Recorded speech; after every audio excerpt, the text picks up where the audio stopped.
Episodio número 198. ¿Cómo hacer que aprender un idioma sea tan adictivo como TikTok?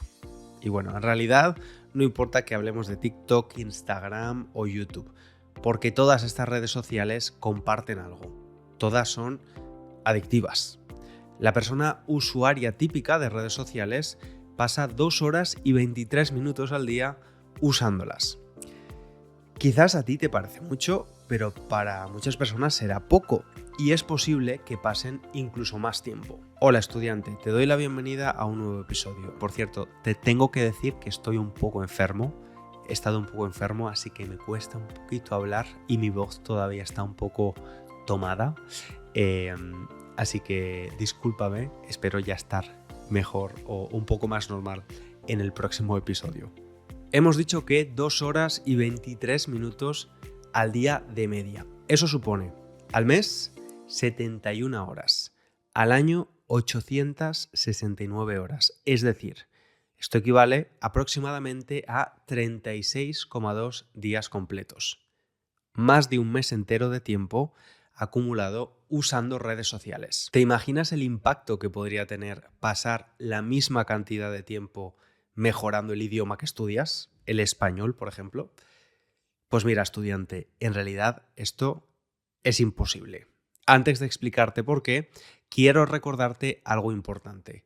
En la web SpanishLanguageCoach.com puedes leer la transcripción gratuita de este episodio, usar las flashcards de vocabulario para repasar las palabras clave y si quieres dar un paso más, las inscripciones a mis cursos online están abiertas y cierran este domingo 12 de enero. Así que échales un vistazo si quieres mejorar tu español conmigo este año 2025 y unirte a una comunidad de más de 4.000 estudiantes. Es fuerte, ¿eh? Yo no me lo creo. Mil gracias por la confianza a todas esas personas que ya han pasado por alguno de los cursos. Y ahora sí, volvamos al tema. Vamos a imaginar el impacto que podría tener dedicar ese mismo tiempo a mejorar tu español. Podrías leer libros completos, escuchar cientos de podcasts, tener largas conversaciones con hablantes de diferentes países. Incluso podrías mejorar tu nivel de una forma relativamente rápida. Pero aquí está el problema. Usar redes sociales y aprender un idioma no requieren el mismo tipo de atención. ¿Por qué es diferente la atención en las redes sociales y en el aprendizaje de un idioma? Bueno, las redes sociales están diseñadas para captar tu atención de forma casi automática. Cada vídeo, cada foto, cada comentario está hecho para ofrecer gratificación instantánea. Además, es una atención pasiva. Tú consumes el contenido sin hacer mucho esfuerzo, ¿no? Tiene un efecto inmediato. En segundos puedes pasar de un vídeo divertido a otro interesante y luego a otro sentimental. Y por otro lado, aprender un idioma es muy diferente y requiere atención activa. Tienes que pensar, practicar y procesar información. Paciencia, ¿no? Requiere mucha paciencia porque los resultados no son inmediatos, sino que se acumulan con el tiempo. Pero es verdad que en la industria del aprendizaje de idiomas hay 3 palabras que se repiten en casi cada reunión del equipo de marketing de grandes empresas, ¿no? Fácil, rápido y divertido. Es mucho más fácil para grandes corporaciones ofrecer sus productos o servicios usando estas palabras. Son más motivadoras, ¿no? A quien no le gusta conseguir algo de una forma fácil, rápida y divertida. Bien, pues si me conoces un poco ya sabes que yo estoy bastante en contra de este enfoque. Y estoy en contra porque simplemente no es realista, genera unas expectativas falsas y acaba en la frustración de la persona que con muy buena voluntad pensaba aprender un idioma casi por arte de magia. Y que no crea en el enfoque del fácil, rápido y divertido no significa que piense que el aprendizaje del idioma tenga que ser muy complicado, muy lento y tremendamente tedioso o aburrido. Creo que los profesionales de la enseñanza tenemos que ofrecer los contenidos y recursos educativos de la forma más accesible y simplificada posible, ¿no? Para cada nivel. Y ahí habrá conceptos más complicados y más simples. No siempre va a ser pan comido, es decir, muy fácil. Desde luego, aprender un idioma no es un proceso rápido, ni mucho menos. Yo diría que en realidad es un proceso que nunca acaba. Pero sí es cierto que hay mecanismos para evitar los bloqueos o estancamientos en un nivel y pues acelerar o hacer más eficiente el proceso. Y por último, ¿podemos hacer que el aprendizaje sea siempre divertido o entretenido? Pues yo creo de verdad que no. Pero tampoco es necesario. De nuevo, los profesionales podemos hacer que ese aprendizaje sea lo más ligero y entretenido posible. Los podcasts son un ejemplo de ello, pero en ocasiones es necesario explicar cómo funciona la gramática o hacer ejercicios para ampliar tu vocabulario. Y eso hay que hacerlo, te parezca divertido o no. Dicho esto, después de hacer esta aclaración que me parece importante, en este episodio quiero contarte cómo podemos aplicar las estrategias que hacen que las redes sociales como TikTok sean tan adictivas al proceso de aprendizaje, haciéndolo pues un poco más motivador, ¿no? Un poco más sexy. Y aquí es inevitable hablar de la app Duolingo. ¿La amas o la odias? Poca gente se muestra indiferente a ella. Mi opinión es que hacer Duolingo es mejor que no hacer nada, pero está lejos de ser suficiente para realmente aprender un idioma. Pero sí que hay algo que hace muy bien la app. Es que siempre hace que vuelvas a ella. Y eso es porque usa algunas de estas estrategias que también usan las redes sociales para mantener esa dependencia o esa adicción. Y de esto vamos a hablar hoy. Vamos a ver esos factores que hacen que nuestro propio proceso de aprendizaje pueda ser un poco más adictivo, ¿no? Porque una forma de ver una adicción es algo, pues un hábito que se repite con mucha frecuencia, ¿verdad? Y eso es precisamente lo que necesitamos para construir el hábito de mejorar el español, en tu caso. Y ahora que lo pienso, con este episodio, en realidad puedes matar dos pájaros de un tiro, estudiante. Puedes conseguir dos cosas al mismo tiempo. El diseño de las redes sociales no es casual. Es el resultado de investigaciones profundas sobre cómo funciona nuestra mente y sobre cómo mantenernos enganchados, adictos. Entonces, hoy vamos a ser conscientes de estas 7 estrategias y eso puede ayudarnos a controlar su uso y al mismo tiempo aprovecharlas de manera saludable en lugar de ser controlados por ellas. Así que, estrategia número 1. Notificaciones constantes. En las redes sociales nos recuerdan que algo emocionante está pasando para que vuelvas a la app. Un comentario, un like o una publicación nueva de alguien que sigues. Una notificación no es nada más que un recordatorio para hacerte volver a algo. Y en el caso del aprendizaje de idiomas, esto es muy útil. Porque muchas veces nuestro propósito, nuestra intención es dedicar unos días a la semana al estudio. Sin embargo, se nos pasa, se nos olvida. Te puedes crear tus propias notificaciones poniendo en tu agenda los días en los que quieres dedicar algo de tiempo a tu español o, mejor aún, una alerta en forma de notificación en tu teléfono. O, por ejemplo, si lees la transcripción gratuita y las flashcards de vocabulario de este podcast, también recibirás una vez a la semana un email mío recordándote escuchar el podcast. Y mucha gente me ha dicho que es muy útil recibir este email porque así no se les olvida escuchar el episodio. Y otra forma de hacerlo, por cierto, es dándole al botón de suscribirse o seguir. Y si no lo has hecho, te recomiendo que lo hagas porque además eso también me ayuda mucho a mí. Así que mil gracias. Y estrategia número 2, refuerzos intermitentes. ¿Qué es esto? A ver, las redes sociales usan refuerzos intermitentes al no recompensar constantemente, sino de forma impredecible, de vez en cuando, manteniendo al usuario enganchado por la expectativa de una recompensa, un premio, que no sabe cuándo va a llegar. Por ejemplo, al actualizar el feed de Instagram, nunca sabes si aparecerá una publicación emocionante o irrelevante, lo que genera una dinámica similar a las máquinas tragamonedas, esas máquinas que hay en los casinos y que provocan mucha adicción porque nunca sabemos cuándo vamos a ser recompensados con un premio. Y aquí tengo que confesarte, estudiante, que me he estado comiendo la cabeza un poco, he estado pensando mucho sobre cómo aplicar esta estrategia al estudio de idiomas. Y creo que es un poco difícil aplicarla como estudiante autodidacta. Si tienes profe o vas a una escuela o haces un curso online, esta imprevisibilidad sí que estará presente y lo imprevisible genera motivación, pero como estudiante autodidacta no se me ocurre nada más que aliarnos con nuestro enemigo.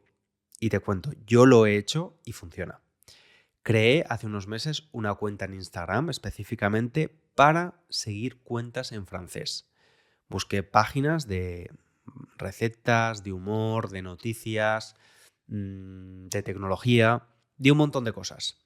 Así que ahora mi algoritmo de esta cuenta piensa que solo hablo francés y cuando quiero procrastinar un poco, lo hago con Instagram, pero en francés. Además, lo bueno es que hoy en día la mayoría de creadores de contenido incluyen subtítulos en los vídeos y la propia app también te da la opción de traducir a tu idioma lo que dice el audio. Así que, aunque sea contenido para nativos, es relativamente fácil comprender lo que dicen. Continuamos. Estrategia número 3. Contenido altamente personalizado. En las redes, los algoritmos muestran lo que más te interesa para mantenerte ahí el mayor tiempo posible, ¿no? Eso es así. ¿Cómo podemos aplicar esto al aprendizaje de idiomas de una forma autónoma? Pues está claro que con Internet es más fácil que nunca buscar en nuestro idioma objetivo contenido que nos interesa y eso siempre ayuda.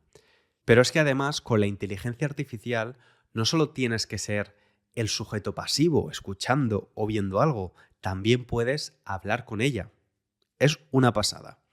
Y hace unos meses creé un ebook gratuito donde te explico cómo usar la inteligencia artificial para hablar español todos los días. Lo tienes en mi web, pero te dejo el link también en la descripción de este episodio.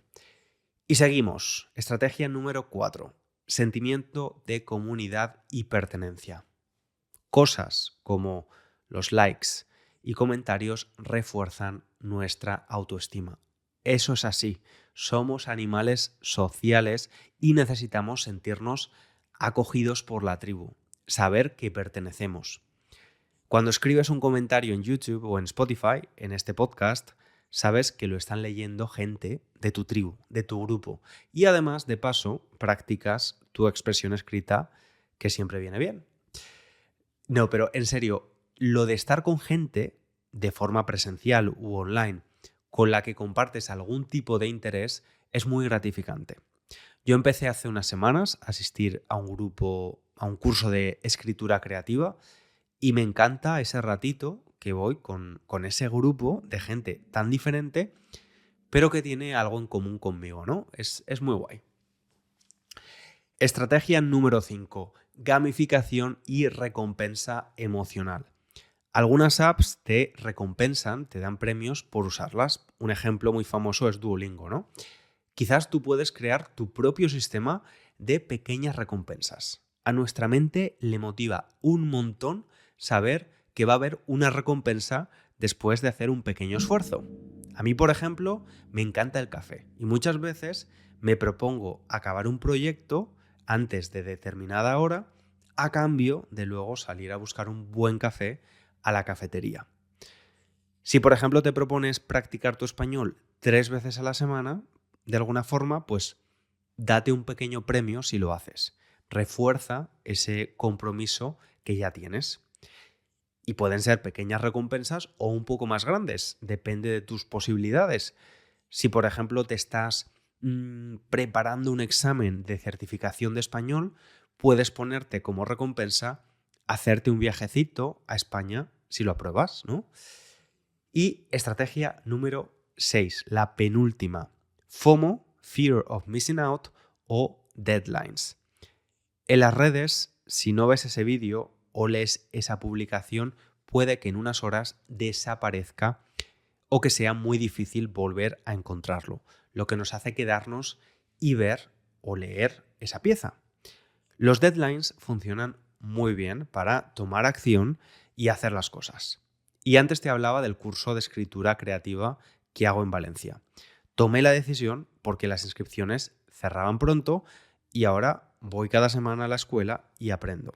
Si me hubiera comprado un libro de la misma temática, por ejemplo, pues no tendría esa urgencia por empezar a leerlo. Y otra forma de deadline que te puede ayudar es precisamente preparar un examen de certificación de un nivel de español como el DELE. Y última estrategia, la número 7, economía de la atención. Las plataformas invierten en diseño para maximizar el tiempo de uso. Crean interfaces atractivas y dinámicas con estímulos visuales y sonoros que no nos sobrecarguen y nos mantengan más tiempo ahí, ¿no? Que mantengan nuestra atención. Y vale, es verdad que esto no es realista hacerlo nosotros, pero al final sí que podemos hacer pequeñas cosas para poder estar con un nivel mayor de concentración cuando estamos en contacto con el español. Fundamental tener un buen descanso, pero también cosas como trabajar en un espacio ordenado, ¿no? Una mesa sin demasiadas distracciones y cómoda, todo ayuda. Y bueno, estudiante, espero que estas estrategias te ayuden a cambiar un poquito tu rutina de aprendizaje en algo más dinámico y motivador. Y te cuento una cosa. Ahora que hemos hablado de los hábitos de estudio, el uso de la tecnología y todo esto. En los últimos años, el aprendizaje online es cada vez más frecuente y tengo que reconocer que yo soy un adicto a este tipo de cursos, a este tipo de formaciones. Llevo años probando cursos de todo tipo, desde desarrollo personal, eh, hasta idiomas, pasando por alimentación saludable, ¿no? Y esa experiencia me ha servido un poco para entender qué funciona y qué no. Cuando diseño mis cursos online, tengo una obsesión, y no exagero al decirlo, con hacerlos lo más eficaces y sobre todo adictivos en el buen sentido, ¿no? Por eso en cada curso intento aplicar esas estrategias que hacen que quieras volver una y otra vez y que te recomiendo encontrar en cualquier curso online que hagas. La sensación de progreso constante con módulos interconectados, ejercicios dinámicos para que la experiencia no se sienta ni repetitiva ni monótona y un diseño que no solo enseña español, sino que te invita a formar un hábito. En nuestro caso, nuestro objetivo es que completes el curso, que tengas un resultado, un mejor español y que lo disfrutes mientras avanzas. Y antes de despedirme, quiero compartirte lo que dice Jim, uno de mis estudiantes. A pesar de los libros, vídeos y podcasts, mi español estaba atascado, por lo que decidí probar los cursos de César y ahora estoy muy feliz de haberlo hecho. Las lecciones son desafiantes, pero son agradables porque contienen ejercicios y vídeos divertidos y por el estilo de enseñanza claro de César, su personalidad y sentido del humor. Las lecciones también se complementan entre sí, por lo que gradualmente aprendes más y más. Yo estuve en España aproximadamente una semana después de terminar español ágil y estaba claro que mi comprensión auditiva, expresión oral y lectura en español habían mejorado mucho. Así que si estás pensando en uno de esos cursos, te puedo decir que son excelentes y los recomiendo sinceramente. Jim, si estás escuchando esto, mil gracias. Y a ti, estudiante, si llevas tiempo pensando en dar ese paso, pues tal vez este sea el recordatorio que estabas esperando. Puedes inscribirte hasta el domingo día 12. Y si dudas sobre qué curso es más adecuado para tu nivel, puedes hacer el test en la web. Gracias por quedarte hasta el final de este episodio. Nos vemos la próxima semana con más contenido que espero te inspire y te motive. Cuídate mucho y un abrazo grande.